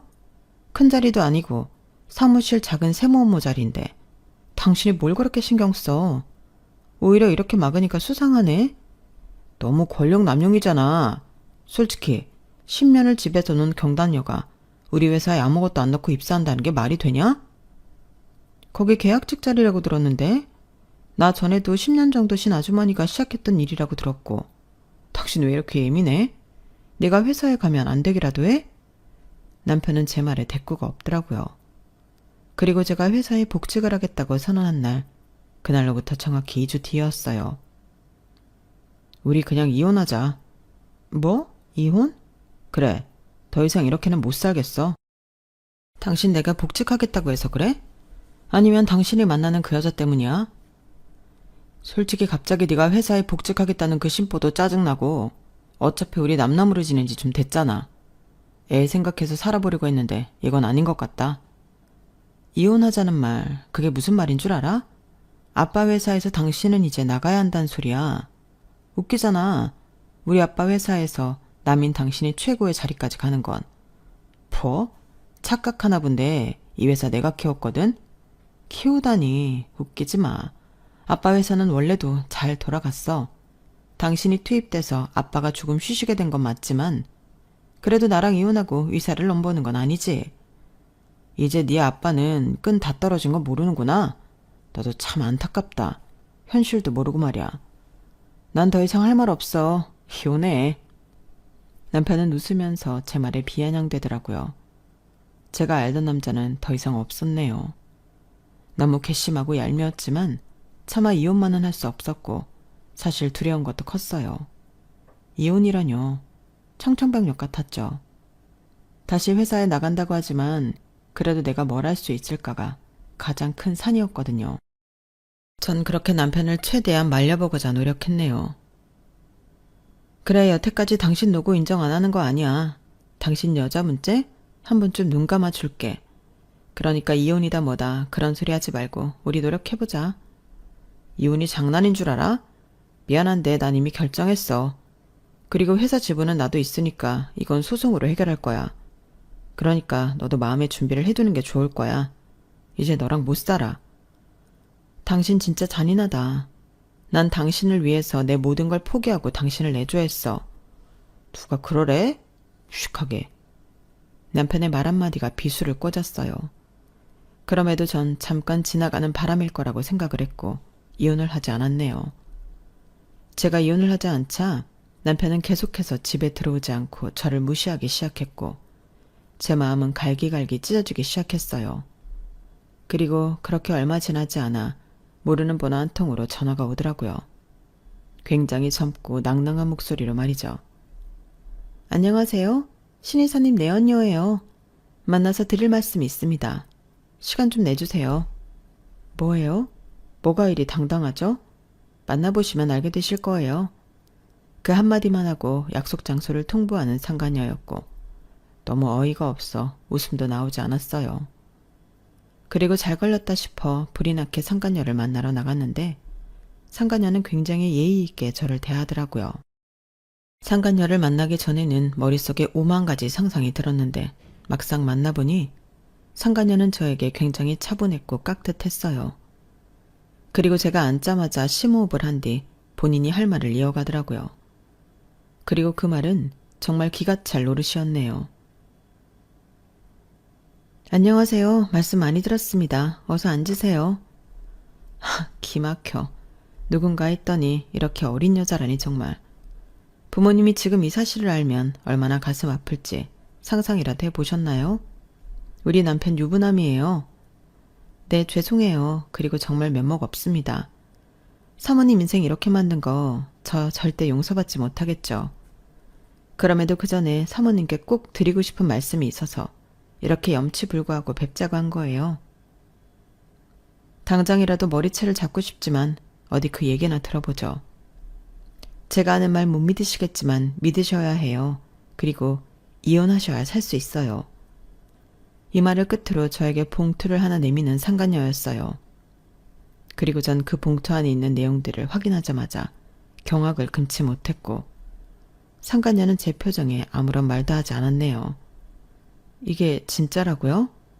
네, 믿으셔야 합니다. 그리고 죄송해요. 아무것도 모르시는 사모님께 이런 상처를 드려서요. 하지만 그 사람 그냥 두면 안 돼요. 사모님한테까지 이런 행동하는 사람인데 벌 달게 받게 해야 한다고요. 전 상간녀와 헤어진 뒤 곧장 변호사 사무실로 들어가 남편과의 이혼을 준비하게 되었고 남편이 그렇게 노래를 부르던 이혼 소장에 도장을 찍게 되었네요. 야, 이제 정신 차렸어? 그래, 너랑 나랑은 어울리지 않지. 잘 생각했다. 어차피 넌 애한테 끔찍하니까 애는 네가 키워. 양육비는 얼마든지 줄 테니까. 당신 진짜 대단하다. 그래, 알겠어. 당신은 우리보다 당신 인생이 더 중요하니까 평생 본인만 생각하고 살아. 아, 그리고 위자료 청구 소송도 들어갈 거야. 이혼은 해주지만 이대로는 그냥 못 끝내지. 무슨 위자료? 날 기만하고 결혼했는데 그럼 내가 가만히 있을 줄 알았어? 나 이대로 못 끝내. 남편은 제 말에 이해를 할 수 없다는 표정을 지었고 이혼 도장을 찍은 다음 날 회사에 출근했을 때 회사 내에서 경비들에게 쫓겨난 뒤에야 모든 사실을 알게 되었죠. 이거 안 놔? 나 여기 이사야. 내가 이사인데 날 누가 막냐고. 대표님 특별 지시예요. 신이사님은 여기 절대 출입하지 말라는 지시요. 그리고 오늘자로 신이사님은 이사회에서 해임된 걸로 압니다. 그러니까 더러운 꼴 그만 보시고 당장 돌아가세요. 뭐? 돌아가? 이게 어디서 일개 경비 따위가 나를 막아. 이거 안 놔? 아, 말 진짜 못 알아들으시네. 당신 이제 여기 이사 아니라고. 그러니까 이 회사에 얼쩡거리지 말고 당장 돌아가시라고요. 두 번은 곱게 말 안 합니다. 남편은 그렇게 전 직원이 보는 자리에서 회사에서 쫓겨나게 되었고 그제서야 저와 이혼 후 자기의 모든 것을 잃게 된 것을 실감하게 되었어요. 그리고 곧장 집으로 쳐들어와 저에게 따지면서 막말을 쏟아붓더라고요. 너 이게 어떻게 된 거야? 내가 이 회사에 가지고 있는 지분이 얼만데 나를 이렇게 내쫓아? 솔직히 이제 장인어른보다 내 사람들이 더 많은데 어떻게 날 이대로 회사에 들어가지도 못하게 하냐고. 그럼 나랑 이혼하고 그 회사를 온전히 다닐 수 있을 줄 알았니? 천만에. 당신은 나 아니면 그 회사에서도 아무것도 아니었어. 우리 아빠가 그런 것도 안 해놓으시고 당신을 이사로 앉힌 줄 알았어? 당신 횡령 혐의로 이제 검찰 조사 시작될 거야. 그리고 나한테 위자료도 줘야 할 거고. 당신이 나랑 결혼하려고 버린 그 여자가 이제서야 속이 시원하겠다. 나쁜 사람 같으니라고. 그게 무슨 말이야? 당신이 지금 만나고 있는 내 언녀가 누군 줄 알아? 참, 진짜 당신도 가지가지 한다. 뭐? 너 그 여자 만났어? 그래, 그 여자가 당신에 대해 낱낱이 까발려주던데. 당신 과거까지 전부 다. 걔가 그럴 리가 없잖아. 너랑 이혼하고 난 걔랑 다시 시작하기로 했는데 그 여자가 너를 만나가지고 지금 너한테 모든 걸 까발렸다고? 그래, 참여한 계좌부터 시작해서 당신 과거까지 싹싹 다 알려주던데? 아주 나한텐 당신 상간녀가 아니라 귀인이야. 남편은 어리둥절했지만 전 싸울 준비를 하기 시작했네요. 상간녀를 만났을 때까지만 하더라도 너무나 화가 난 상태였지만 상간녀가 준 봉투에 들어있는 내용물에 반전의 결과를 가져다 줬어요. 그 내용물에는 상간녀가 아닌 한 여자와 남편의 다정한 사진이 있었거든요. 알고 보니 지금 남편의 상간녀는 예전 남편이 저와 결혼하기 전 만났던 여성의 동생이라고 하더라고요. 그게 무슨 소리예요? 그리고 과거가 없는 사람이 어딨다고 지금이래요. 그쵸, 과거가 없는 사람은 없죠. 하지만 지금 사모님이 남편이라고 생각하는 그 사람은 저희 친언니의 목숨을 앗아갔어요. 결혼할 것처럼 친언니에게 돈이고 뭐고 다 뺏어가 놓고 부자인 사장 딸한테 환승을 했으니까요. 저희 언니한테는 이랬다고 하더라고요. 회사만 차지하면 다시 만나자고. 언니는 도저히 그럴 수 없어서 이별을 선택했지만 하루하루 사는 게 아니라고 했어요. 그리고 결국 언니는 배신의 치를 떨다 세상을 등졌고 똑똑하고 장래가 유망했던 언니가 그렇게 되자마자 저희 엄마도 슬픔에 못 이겨 돌아가셨어요. 제가 가만히 있게 생겼나요? 사모님의 남편분은 사모님의 재산과 회사를 보고 애초에 사모님께 접근한 거고 그렇게 결혼을 감행한 거예요. 언니가 잘못된 걸 알았으면 눈 하나 깜짝하지 않고 아무렇지 않게 결혼까지 강행한 그 사람, 전 절대 용서 못해요. 적어도 언니한테 미안했으면 장례식이라도 왔어야 했는데 그 사람은 아예 언니를 지워버렸더라고요. 전 절대 용서할 수 없었고 그래서 제가 그 사람한테 접근했네요. 지금 사모님이 남편이라고 생각하는 그 사람 정말 무서운 사람이에요. 그리고 회사 돈을 빼돌리려고 차명계좌까지 만들었고 그중 저한테도 이렇게 많은 돈을 보내줬어요. 사모님 이혼하시고 회사 다시 찾으셔야죠. 제가 도와드릴게요. 제가 원하는 건 그거예요. 그게 다 사실이라는 거예요, 정말? 네, 증거도 다 가지고 있어요. 저한테 아주 정신을 못 차릴 만큼 빠져있는 그 사람이 모든 걸 말해주고 문자로까지 남겨줬거든요. 이제 회사도 본인 것이 됐다고 생각했는지 지금 거의 보이는 게 없는 사람이에요. 어떻게 그렇게까지. 이혼하시고 제가 도와드릴게요. 그 사람 그 회사에서 끌어내려주세요. 저희 언니뿐만 아니라 엄마까지 우리 가족 모두를 망친 그 사람 절대 잘 먹고 잘 사는 거 볼 수가 없어요. 제가 도와드릴 테니 저도 도와주세요, 사모님. 상간녀의 말을 듣고 정말 당황했고 정신이 차려지지 않았어요. 그리고 하나하나 되짚어보니 애초에 제게 처음부터 사수랍시고 접근했던 점, 그리고 저에게 회사 일을 아예 하지 못하게 했던 점을 생각해보니 모든 게 딱 맞아 떨어지더라고요. 애초에 다른 사람들한테 차가웠지만 회사 대표 딸인 줄을 어떻게 알았는지 처음부터 잘해준 것도 이상했어요. 그때는 그게 운명인 줄 알았는데 남편은 애초부터 모든 걸 계획하고 저에게 접근한 후 본인을 사랑했던 그 여자에게 씻을 수 없는 상처를 준 것이었죠. 애초부터 계획된 거였네요. 참. 네, 아주 지독히 계획했죠. 그 사람 가정 형편 잘 아시잖아요. 정말 아무것도 볼 거 없는 거. 저희 언니가 공부시키고 취직 뒷바라지까지 다 했어요. 언니 역시 아무것도 바라지 않고 본인이 사랑하는 남자 한 명만 보고 달려든 거죠. 근데 결과가 환승이별이라니 참 잔인하지 않나요? 그래놓고 본인은 부잣집 딸과 결혼을 하고 떵떵거리면서 잘 살고. 저 벌 달게 받아도 좋아요. 우리 언니랑 엄마 그렇게 된 거 복수할 수만 있으면 말이죠. 사모님한테는 정말 죄송합니다. 끝없이 죄송하다고 하는 상간녀더라고요. 사실 본인 언니와 엄마 얘기를 할 때 저 역시 눈물을 흘리게 되었네요. 결과는 삐뚤어졌지만 오죽했으면 이런 일을 벌였을까 싶기도 한 게 측은지심과 동정심이 들었거든요. 상간녀는 그러면서 저에게 차명계좌의 계좌번호와 함께 지금 회사 돈을 어떻게 빼돌리고 있는지까지 저에게 자세히 알려주었고 전 남편과의 이혼을 진행하며 남편을 검찰에 넘기게 되었죠. 그렇게 해서 회사 내 주주총회를 하게 되었고 남편은 알게 모르게 회사에서 잘리게 되었던 거예요.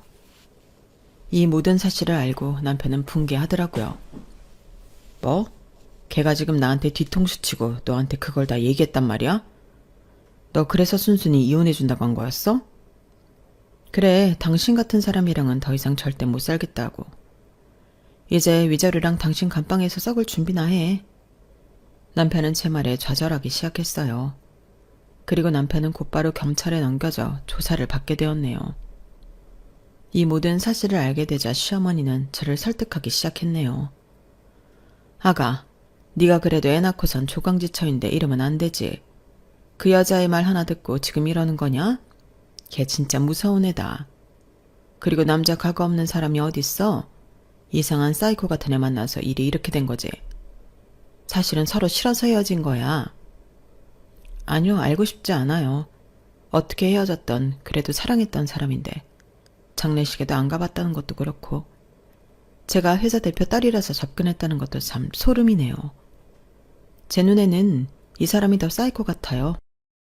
그래, 내가 대신 미안하다고 사과하마. 그러니까 이 엄마는, 응? 다시 생각해줘라. 아범 저렇게 돼서 조사받고 나면 옆에 아무도 없는 게 말이 되니? 그러니까 네가 마음 좀 풀고 이해해줘. 그래도 가족이었잖아. 네 딸 나중에 시집갈 때 전과자 딸이라고 할래? 애 미래를 생각해서라도 아범한테 이러면 안 되지. 안 그러니? 그때도 어머님은 저희 일 못하게 구슬리셨죠. 그때는 참 저도 어리석었어요. 제가 바보였고요. 이젠 저 낱말 안 들어요. 제가 하고 싶은 대로 할 거예요. 그러면 안 된다니까. 애 아빠인데 나중에 애한테 원망 들어. 한 번만 봐줘라. 아마 아범도 정신 똑바로 차렸을 거야. 다시는 조광지처 배신할 생각 안 하고 아마 너한테 깍대치 할걸. 내 말 듣고 고소 취하하고 얼른 합의해줘. 네가 다 할 수 있는 일이잖니. 이인은 저 한 번도 가족으로 생각한 적 없는 것 같은데요. 그러니까 사귀든 뭐든 바람피고 제 사정 하나도 고려하지 않고 바로 이혼하자고 하죠. 그리고 그 와중에 모든 거 다 빼돌리려고 차명계좌 만들고 애고 뭐고 다 내팽개진 사람인데 제가 뭘 봐줘요? 저도 똑같이 할 거예요. 그 사람 아주 매장시켜버릴 테니까 어머님도 그런 줄 아세요. 우리 아들 없는 살림에 저렇게 되기까지 얼마나 고생했는 줄 알아? 그 불쌍한 거 생각해서라도 한 번만 봐줘라. 어? 내가 이렇게 빌 테니까 내 말 한 번만 들어줘. 아니요, 못 들어드리겠네요. 그래도 애 아빠잖아. 그러니까 이 정도만 하는 거예요. 시어머니가 울고불고 매달렸지만 소용이 없었어요. 그리고 남편은 이 모든 일이 정말 믿어지지 않는 듯 했고 이제는 상간녀 탓을 하더라고요. 나도 속은 거야. 걔가 그렇게 접근하는데 어떻게 안 넘어가. 그러니까 한 번만 봐줘라. 속으면 다 되는 거야? 그리고 난 당신이 내 회사 보고 접근했다는 것도 다 소름 끼쳐. 애초에 머릿속에 계산이 되어 있다는 거잖아. 됐고 그냥 받아들여. 지금이라도 당신 때문에 죽은 그 여자한테 미안해. 그 여자는 진짜 진심 아니었어. 그러니까 널 택하고 그 여자랑은 헤어진 거지. 내 돈 보고 날 택한 건 아니고 나한테 사과할 생각에 그 여자한테 미안한 생각이나 해. 이 한심한 인간아. 남편은 결국 상간녀가 준 증거 자료들이 넘쳐나 횡령 혐의로 구속이 되었어요. 그러면서 끝까지 상간녀 타령을 하더라고요. 나 진짜 속은 거라니까. 제가 작정하고 꼬시는데 내가 돈을 안 빼돌려? 쟤만 안 나타났어도 난 이 가정 잘 지켰고 회사도 잘 꾸려나갔다고. 어떻게 이걸 내 탓을 해. 제가 문제인 거지. 진짜 모든 걸 반성할 줄 모르는 사람이구나. 적어도 당신 때문에 죽은 그 여자 그리고 나한테 미안해야 하는 거 아니야? 끝까지 상간녀 핑계. 결국은 당신이 택한 모든 결말이야. 그러니까 벌 달게 받고 죗값 치르고 나오길 바래. 그렇게 남편과는 법정에서 그게 마지막이었어요. 그리고 전 모든 걸 돌려놓기로 마음먹었죠. 10년을 집에서 아무것도 하지 않았지만 그래도 애 엄마라는 게 뭐길래 용기가 생겼어요. 무엇보다 저를 응원해주는 가족들이 있었기도 했죠. 상간녀는 따로 고소를 하지 않았어요. 남편이 본인 혼자 벌을 받는 게 너무 억울하다며 상간녀를 고소했지만 혐의 없음이 되었고 저 역시 상간녀에게 상간소송을 걸지 않았거든요. 그저 본인도 지금 이 일을 겪고 또 마음이 얼마나 아플까 싶은 생각이 들더라고요. 아마도 남편의 상간녀는 법적 처벌은 피했지만 본인이 벌인 행동을 평생 기억하며 두고두고 죗값을 받을 거라고 생각해요. 그런 생각이 드니 여자로서 안타까운 생각도 들었네요. 저희 아빠는 이 일로 정말 큰 충격을 받으셨어요. 하지만 제가 혹시라도 큰 상처를 받았을까 내심 아무렇지 않은 척 하시는 모습을 보여주시기도 하였죠. 저 하나 때문에 모든 일이 벌어진 것 같아 그저 아빠 엄마에게는 죄송한 마음이 들더라고요. 아빠 죄송해요. 네가 왜 미안하냐? 내가 널 설득시키지 못하고 집에서 10년은 있게 한 게 미안하지. 이제라도 네가 생각한 대로 회사에 나와서 일도 하고 그렇게 학교를 찾아가면 돼. 나도 신서방 너무 믿었어. 사실 이사들이 그렇게 믿지 말라고 했는데 나도 모르게 아들이라고 생각하니까. 처음에는 경계했다가도 나중에는 완전 믿어버렸지 뭐야. 네가 신서방한테 그런 대우를 받고 있는 줄도 모르고 내가 그것만 생각하면 아직도 피가 거꾸로 솟아. 그런 사람 데리고 와서 아빠 힘들게 한 거 죄송해요. 아빠는 결혼을 반대했는데. 아니야. 사람이 뒤통수 치고 어떻게 알았겠어.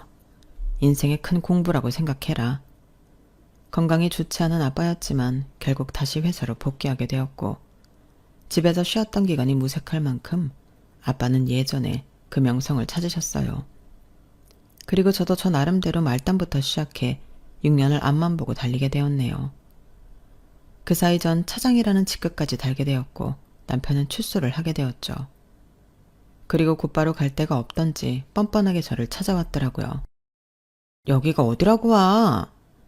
그래도 내가 애 아빠인데 거처가 없잖아. 당신 엄마네 들어가면 살면 되잖아. 엄마도 여의치 않잖아. 건강이 좋지 않은 엄마가 혼자 수급자 생활하시면서 살아가시는데 그건 좀 아니지. 나 재기할 수 있게 도와주면 안 될까? 지금 보니까 너 형편도 진짜 좋아 보이는데. 당신이 집에서만 논다고 나 무시해서 이 악물고 열심히 했어. 이제 차장이야. 그리고 회사 돌아가는 사정을 아니까 훨씬 낫더라. 이제 아빠 도와서 더 열심히 해야지. 그러니까 이제 내 눈에 띄지 마. 미안해. 나 진짜 그곳에서 반성 많이 했어. 당신한테 그러면 안 됐는데 당신이 나를 위해 10년 동안 집에서 내조해주고 애 키워주고 한 걸 내가 너무 몰랐어. 미안하다. 근데 그런 나를 자기는 그 여자처럼 버리라고 했잖아. 이제 회사가 당신 거 될 것 같으니까 말이야. 진짜 미안해. 내가 이렇게 빌고 또 빌게. 어? 남편의 모습은 거짓골 그 자체였어요. 얼마나 우습던지. 10년 동안 내가 헌신한 남자가 맞나 싶더라고요. 그 남편을 무시하고 전 자리를 떴네요. 제가 자리를 뜨려고 하자마자 바로 바지가랑이를 붙잡더라고요. 한 번만 기회 주면 안 될까? 이번엔 내가 내조할게. 네가 밖에서 날개를 펼칠 수 있게 내가 내조해서 진짜 집안 잘 꾸려나갈게. 그래도 나한테 기회는 한번 줘야지. 우리가 살 부대끼고 살았던 세월이 있는데 말이야. 진짜 웃음이 나온다. 당신 이렇게까지 찌질한 사람이었나? 네가 뭐라고 해도 상관없어. 정말 기회만 준다면 당신이 시키는 건 뭐든지 다 할 거야. 그럼 지금 당장 일용직이라도 뛰면서 생계에 뛰어들어. 당신 엄마 수급자 생활하면서 힘들다며. 그럼 이렇게 출소해서 나 찾아올 시간에 돈이라도 벌어서 어머니 누울 자리라도 만들어야 하지 않겠어? 당신이 무슨 말을 해도 나 절대 눈 하나 깜빡 안 해. 그리고 이젠 바보같이 남의 말 듣지 않을 거야. 내가 하고 싶은 대로 다 하고 살 거고 이 능력으로 내 딸 당당하게 키울 거야. 그러니까 미안하다고 하는 게 사실이라면 제발 눈에 띄지 말고 조용히 살아. 남편은 제 말에 아무런 대답도 없었고 그 모습이 평생 마지막 모습이었어요. 딸에게 미안했지만 딸조차도 아빠를 보고 싶지 않다고 했기 때문에 딸과의 만남도 하지 않았고 전 싱글맘으로서 회사 일 그리고 집안일을 열심히 해나갔네요. 이 노고를 알아주듯 딸도 정말 열심히 모은 면에서 최선을 다하더라고요. 꼭 슬기는 어렸을 때 보는 것 같다. 시키는 족족 다 잘하고 말이야. 할아버지, 제가 빨리 커서 효도해야 엄마가 좀 한숨 돌리죠. 어떤 상황에서도 엄마가 저를 위해 애써주신 거 저 절대 잊지 않아요. 우리 딸 기특하다. 엄마는 너한테 미안하기만 하는데 넌 그런 생각을 가지고 있었구나. 고맙다 정말. 10년 만에 되찾은 제 인생이네요. 믿었던 사람에게 가장 큰 배신, 그리고 후회와 눈물. 참 시간이 빠른 것 같아요. 벌써 그 일이 까마득하고 지금 삶이 너무 익숙하거든요. 좋은 부모님을 만나 기회를 잘 얻어서 너무 감사하지만 그럼에도 이 글을 쓰는 제 자신도 칭찬해 줄래요. 모든 걸 갖고 지금 이 자리까지 와 있으니까 말이에요. 나락으로 떨어질 것 같았던 제 인생이었지만 그걸 겪고 여기까지 오게 되었네요. 아마 비온 뒤 맑음이라고 할 수 있겠죠? 이 글을 쓰는 지금 전 남편에 대해 미움도 없어요. 그저 각자의 자리에서 남에게 손가락 받지 않고 살길 바랄 뿐이죠. 누군가에게 위로가 되길 바라면서 글을 마쳐볼게요. 고통은 끝이 아닌 시작일 수 있다는 점을 얘기하며 들어주셔서 감사합니다. 행복하세요. 여러분, 사연 댓글에 응원과 현명한 조언 부탁드려요.